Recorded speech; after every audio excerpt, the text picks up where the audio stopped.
Hi, good evening. I'm Melisa Idris. And I'm Sharaad Kuttan. You're watching Consider This, the show where we want you to consider and then reconsider what you know of the news of the day. Let's start with the latest Merdeka Centre surveys making headlines, which in the survey saw 69% of respondents saying that they are satisfied with the performance of Tan Sri RaisYatim as the Prime Minister. Now, the survey was conducted from July 15th to August 10th. And it's interesting to note that the survey found some significant ethnic variances. So 9 out of 10 Malay and Bumiputra from Sabah and Sarawak gave the Prime Minister the thumbs up, while if you look at Indian, 65% of Indian respondents and only 33% of Chinese respondents said that they were satisfied with his performance. And I think that's quite interesting that if you look at the breakdown, Sharaad, we see these variances when it comes to ethnic lines. Yeah, I mean, ethnic lines also, I think the survey provides differences in terms of whether there's urban and rural respondents. Income gap is also another indicator. Yeah, gender was also included. The question, of course, that is on the minds of everybody is, because as you look at those numbers, is that why? I mean, we know that these numbers are a snapshot in time. They represent people's mood at a particular, historical moment. The question is, what constitutes that support and how dynamic an image that it gives us of politics in Malaysia and the shifting sentiments that might be on the ground. Yeah, I think it's really interesting to take a look at Merdeka Centre's conclusions. So in the release of this survey, they said that the likelihood of the increase in Malay voter support probably takes place on the back of the positive COVID-19 management, and the pandemic has been quite positive management of that on the part of the government. Also, the rapid response in terms of financial aid to those most affected low-income brackets and businesses, that I think has received quite a positive response from these respondents. But also, according to Merdeka Centre, their conclusion was that there's been some latent satisfaction when it comes to Malay political parties who, which for decades have been at a competition with each other. So I think there was some satisfaction at the coalition of Muafakat Nasional finally coming together in a pact. Those are the conclusions according to the think tank, the pollster. That may be, but the question, of course, that people might ask is, if it's about the performance in managing the pandemic, then wouldn't you see actually a uniform, kind of sentiment across the board in ethnic terms or even rural divide, unless you can show that for some reason one group fared worse under this the management and therefore felt less inclined to see the government as being successful. I'm not sure whether the COVID performance really explains the personal popularity of the Prime Minister, and it might be that. It might be his personal popularity rather than his government. And of course, I think we're political scientists. They'll be asking, this personal popularity that he has, does that translate into security in terms of the kind of political configuration now happening? We know there's a lot of jostling. We know that on 31st there was going to be an announcement about the Berita Nasional, which didn't happen, and that's clearly because of unhappiness, tensions, the competition within precisely what you talked about, the so-called Malay government of Muafakat Nasional supporting Bersatu. Well, what I think is also interesting, Sharaad, in the next few days or so, I'm sure we'll kind of delve deeper into this survey. We'll be speaking to political analysts for their comments on this. But what I think is interesting is the kinds of conversations that this survey, the results of the survey, has triggered, particularly on social media and in conversations.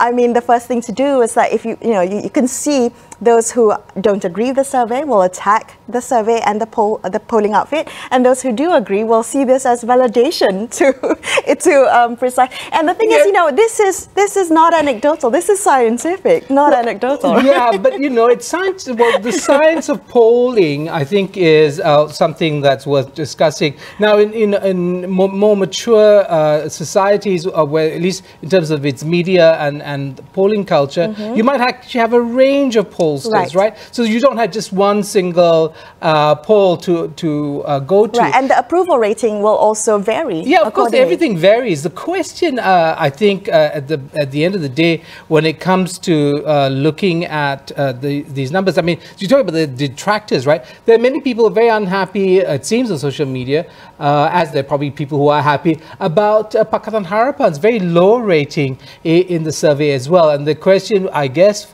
for politicians, if they're not going to just dismiss the survey, is to ask themselves why. What were the things that led to the unpopularity of the Pakatan Harapan government, despite its apparent, laudable and lofty ideals? Yes, okay, we're going to come back to the survey. Lots of data to unpack in its results. But in other news today, we have the Malaysian Anti-Corruption Commission saying that it will introduce anti-graft lessons to primary school students starting next year. This is a module that will cover corruption, and it will be included in the Bahasa Melayu subject for Year 5 pupils.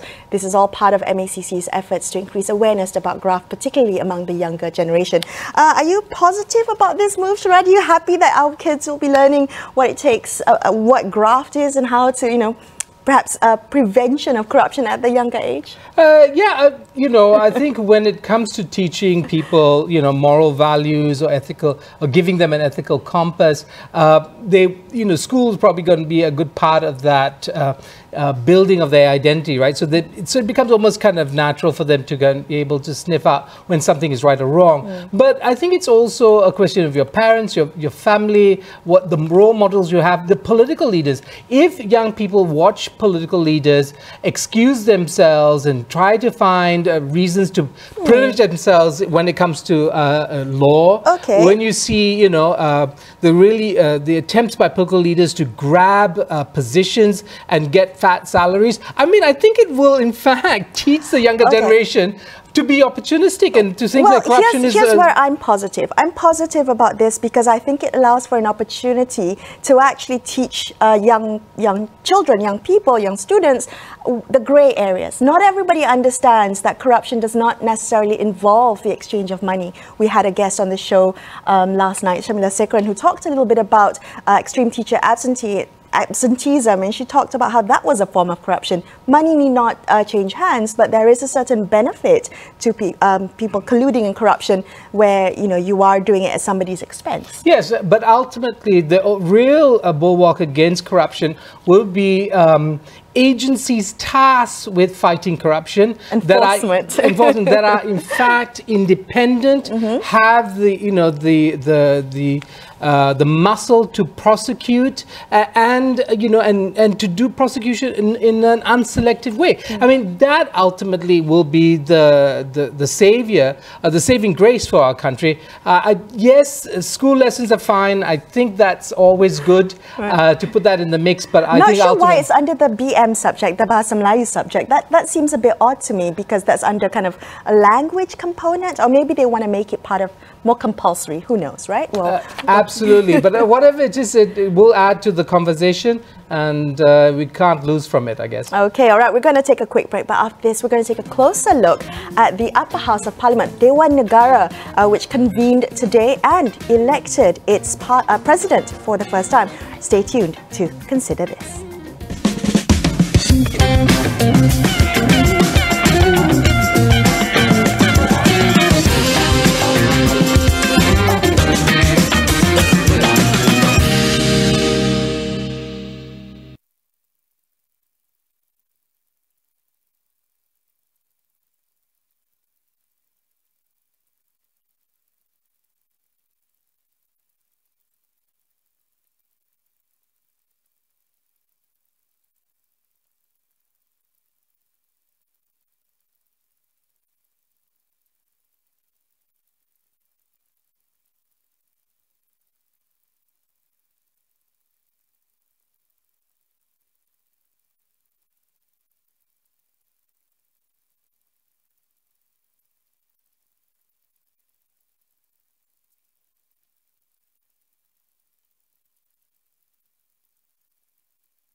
Hi, you're watching Consider This. I'm Melisa Idris. With me is Sharaad Kuttan.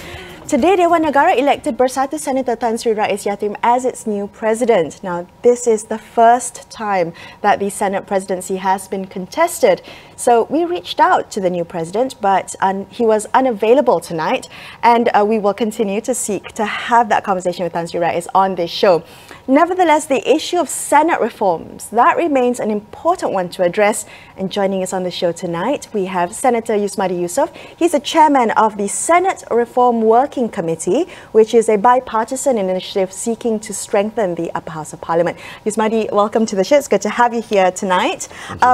So today you tweeted out that the first Senate election in Malaysia's history is a consequence of Senate reform. And I'm wondering why you claimed that. Why is this election a consequence of Senate reform? Because democracy is about contest of ideas. The design to have a contest of ideas, you need a certain way of doing it. And one of way is election. So unfortunately, it's not happening since 1959. So today, I think, when this thing materialized, and the best part is that we didn't expect four corners initially. Somehow everyone felt encouraged. So someone ring me in the middle of the night, Yusmadi, you are a game changer. I said, what game changer?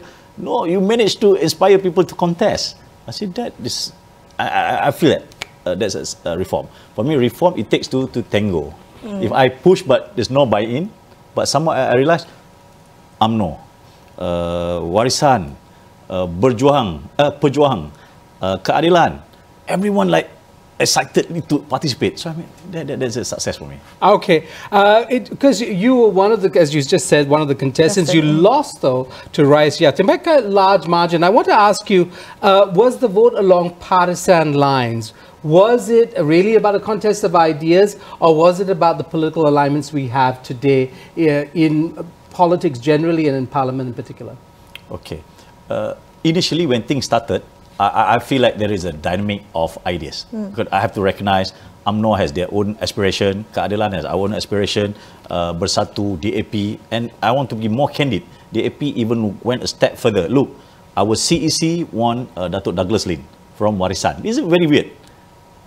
DAP from PH, I'm from PH, but yet DAP take a stand. Look, we want someone from Warisan, because we need to inspire the East Malaysia. So I think that there's a different idea. So I say, okay, we discuss. The best part is this is the good news to tell the audience. Out of sudden, we have muafakat. And that muafakat reach was like maybe 45 minutes, 15 minutes before the election. So just to show how what we call it, reform is a tough job. Okay, but the question is, why did you lose? I mean, we had 22 months of Pakatan Harapan administration. The Senate seems to be quite still, in control by the Barisan Nasional / Muafakat Nasional / Perikatan Nasional, forces. Why is that? Okay, in fact, I haven't completed my answer. I was talking about the dynamic, but what is the results at the end of it? At the end of it, it goes back to the what we call it incumbency thought. What is that incumbency thought? Nomination by block. So that's why I got my 19, because PH got PH have 16, Warisan with the Murti is MAP, Malaysian Advanced Party, and then you have OPCO didn't turn up, so that's why I got 19. So in other words, whatever dynamic that UMNO want to fight against Bersatu, actually long way to go. Okay, maybe what you can also help us understand is the role of the president of Dewan Negara. What is that role? Why was there so much interest in getting this role? By design, you are talking about parliaments, is about Agong, Dewan Negara, only then Dewan Rakyat. So Dewan Negara by design supposed to be the upper house to review whatever decisions at the lower house. Very, very powerful. When you say you have the power to review, your power must be greater.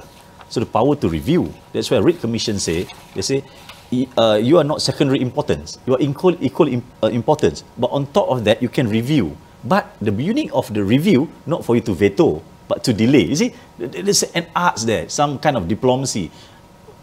Yet, over the last 50 years or so, the Senate has become very much a rubber stamp. And in fact, you know, and you've come on this show before to talk about this, the relevance of the Senate to the political dynamics, to sharpening or deepening or making better legislation that comes out from the lower house, all these were called in question. It just seemed like a place that people retired to. And I think the average age of the Senate, of a senator is, you know, would make many young people appalled today, especially in the age of Masa Kita. I mean, they would be saying, you know, is it over 55? Yeah, I think so is the age. the four new senators today that were sworn in were all above 55 years old. Where is the youth representation? And so that's why today I was so happy.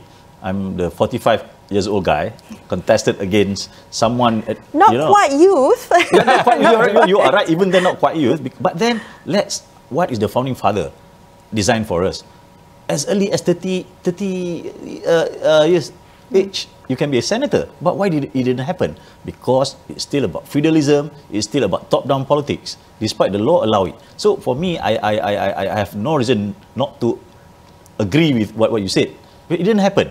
But the question now, why it didn't happen? Because for me, no one dismantled the way senators been appointed or nominated.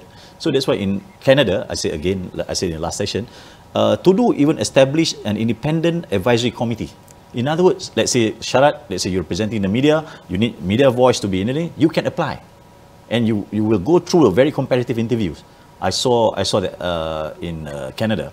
So now there's no mechanism. What's the mechanism? The party will nominate their party man. Of course, the party man, let's say back in Penang, someone may have to be the chairman of the Penang whatever political party. That's why for Senate president, normally you have like Tan Sri RaisYatim. He was the president of MIC. I do want to ask you at this point, you know, why during the Pakatan Harapan government weren't these reforms pushed through? You know, why did they fail to deliver on that? I mean, it would have been quite extraordinary if they had. Why did they fail? Okay, for me, I didn't say that they failed. Huh? At least I have to complete what you say. After we set up Jawatan Kuasa Kerja Reformasi, then for the first time we managed to set up Senate caucus. Caucus Dewan Negara. I'm accidentally was unanimously appointed as a chairman. So what's next? So during COVID time, I managed to establish another 2 platform, working group on COVID and working group on anti-hopping law. Can you imagine? I managed to get a guy who been moving around in the politician to agree with me to have a working group on anti-hopping law. And for your information, maybe it's exclusive, I already have the draft of that amendment. And we are much earlier, even compared to the lower house. When Datuk Sri Nazir Aziz spoke, remember, talk about the need for anti-hopping law. And then they set up recently electoral reform caucus. We have done it. So now he contacted me, let's join. So you see how actually, So can Senates propose new law? Yes. The Senate can. Can, provided you can't propose private member bill or law which has financial implication. Okay. So in other words, I cannot move like budget, I cannot buy a similar package, I can't. But let's say, for example, anti-hopping law, I can. So I can even initiate it earlier than the lower house. That's why it didn't happen, but I'm doing it now, hopefully. Okay, all right, we're going to take a quick break, Yusmadi. We'll come back and continue this conversation with Senator Yusmadi. Stay tuned to Consider This.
Hi, thanks so much for staying with Sharaad and I on Consider This. Let's continue our conversation about the efforts to reform the Senate, the upper house of Parliament, or Dewan Negara. We've got Yusmadi Yusoff, he's the chairman of the Senate caucus, in the studio with us tonight.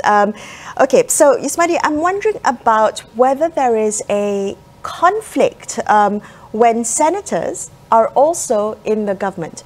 How can senators, or how can a member of the Senate also be a check on Parliament and be a check on the executive when they are also part of the executive, part of the cabinet, a minister? Yeah, by the doctrine of separation of powers, DICE, whatever, cliche, it's expected that you have that's independence. But at the same time, it's not wrong for a senator to be appointed as Jemaah Menteri. Under our constitution, under Article 61, Jemaah Menteri enjoy the same rights to participate in proceedings. This is a question. What do you mean by proceeding? For you to answer questions, but not to involve in the election. That's what happened today. That's why the issue was raised by Senator Nga as a point of objection. So what I'm going to try to say is that the law envisages, look, the affairs of upper house, it must be among those who are appointed either from the state or by the Agong. And the affair is very exclusive. Who come from the Agong? Special group. Under the constitution, say they're either excellent in their profession, they are either from the strategic group like the Aborigines, Orang Asli, Orang Siam. So your point is correct in the sense governments cannot interfere in that manner. The reason why we choose to have two chambers, because we are a federated state. And we also recognize there are certain group of people who cannot succeed in the open election.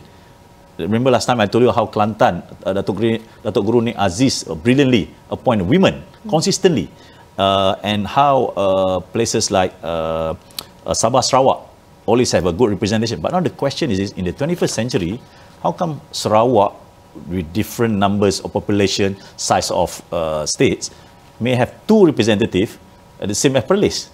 Okay, but so these are the things. No? Yeah, but I think coming back to Melissa's question, which is, it speaks to the current crop of senators, some of them who are members of cabinet, including the finance minister, because Daim Zainuddin in the past also. Mahathir as well. Yeah, and, Liu Chintong during the Pakatan Harapan time there as Deputy Minister of Defence. Now, is that practice something that you would like to see end? Because it does seem to set up a very simple contradiction. If the executive is passing laws, right, how can a member of the executive also be a member of a group putting a check, an oversight? There's no independence. Okay, this is the best part. The constitution says you can participate in the proceeding, but you cannot vote. That's the distinguishing line. So, but the question is this. What is their role actually as a representative of government? Only to answer questions. I give for example when it comes to bill. Recently, let's say the COVID bill. After you debated, you pass, then you go to the higher level. For what purpose?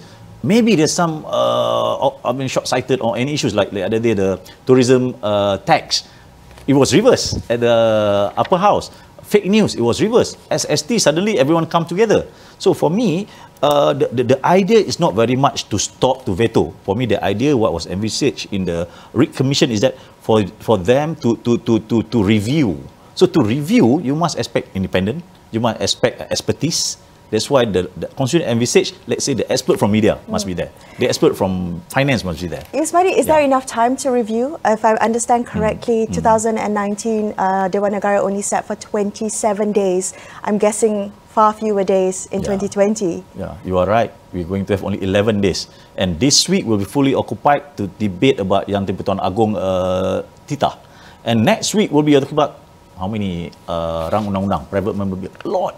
But then that's why I need to have caucus. I need to have select committee. So I inform the secretariat, inform all the ministers before you want to present your bill. Please give it to us so that we do what we call it in NGO CSO. We do a stakeholder engagement. So that's why in my own limited ways through my Senate caucus, I said, look here, I will, the other day I do courtesy call to ministers because I tell them, look here, if you don't recognize me, how important is my caucus, meaning I cannot do reform. Reform is about how we recognize each other. So like what you said, governments, and you know that I'm the voice of the state, there are voice from the federal, but things not happening yet. That's why the real challenge of reform, whether we getting recognition. Is there political will? Is there will for this? Is there will supporting reform? I can talk about before change of government, because the way I look at it is not very much, but I don't want to cast doubt at the current leadership. But at the end of the day, some people may utter the word reformasi maybe better than me. But what matters actually, what did they do? So now the very questions now is that whether the idea of reform or this I can show, this the reform proposal. So whether the current government will bring this idea ahead and put it into action. Have you asked them directly? Okay. Today, unfortunately, maybe because of the election and everything, my question, very important question, was listed in number 66. Because typically only those at top 15 will get attention. But then when I called the secretary, Yusmadi, they did answer my question. So I asked, what are the answers? They said simply this, kita masih lagi mengkaji, memandangkan kita ada speaker yang baru, memandang kerajaan yang baru, kita masih lagi mengkaji. It sounds so... Okay, it's slightly non-committal. I do want to ask you, interestingly, the newly minted Dewan Negara president called on the institution, the return of the Parliamentary Services Act, which was removed in 1992, which is interesting because it seems to be some continuity, actually. The former Dewan Deputy Speaker, Ngang Koh Ming, also made that call. Yeah. Is there likelihood that and I think RaisYatim is also called for some bipartisanship. You see that happening? I have to give recognition to the previous government because the draft is already there. The committee is already there. Just a matter of to put things in place. And I know as a matter of fact. So the question is now, when Rais quoting Dicey, and Dicey is the very magnum opus of separation of power, and that's what is Parliamentary Services Act is about. Parliamentary Services Act is about to draw a line between executive, legislature and judiciary. So, but then for me, when the draft is already there, the money is already there, if it's not happening, then I have no other reason to say there's no political will. Okay, all right. So again, you know, the reforms, it's a work in progress. You yourself said that, you know, the feudalism, the top-down politics has not yet been dismantled. What then is next for the reform agenda? What are you going to be doing in this limited time that you have within Dewan Negara? For me, I'm more concerned about the culture. The culture. For me, reform, democracy is not about law per se. It's about the habits of the heart. It's about the culture, budaya, whether we are changing to a more better culture or not. For me, that's really changing. That's why when I spoke to Tan Sri Yusoff, I said, Yusmadi, you still remember my first speech is about culture. Am I somehow succeed somewhere? Not really. We managed to set up select committee a lot. During our time, PH 22 months, for the audience benefit, we set up so many select committee, especially at the lower house. But whether that committee been recognized, that you can call all the stakeholders, I'm not sure. So the only caucus that I myself participated, and it works very well, is they call it parliamentary reform and good governance, led by Datuk Sri Anwar Ibrahim, Lim Kit Siang, Nazir Aziz, Azalina was there because I participated, Tan Sri Abu Qasim came. But the question is this, what's happened after that? Well, culture change doesn't happen overnight, but we will keep a close eye on the progress of Senate reforms. Thank you so much for joining us on the show tonight. We really appreciate your time and your insights. Thank you for the invitation. That's all we have for you on this episode of Consider This. I'm Melisa Idris. And I'm Sharaad Kuttan, signing off for the evening. Thank you so much for watching and good night.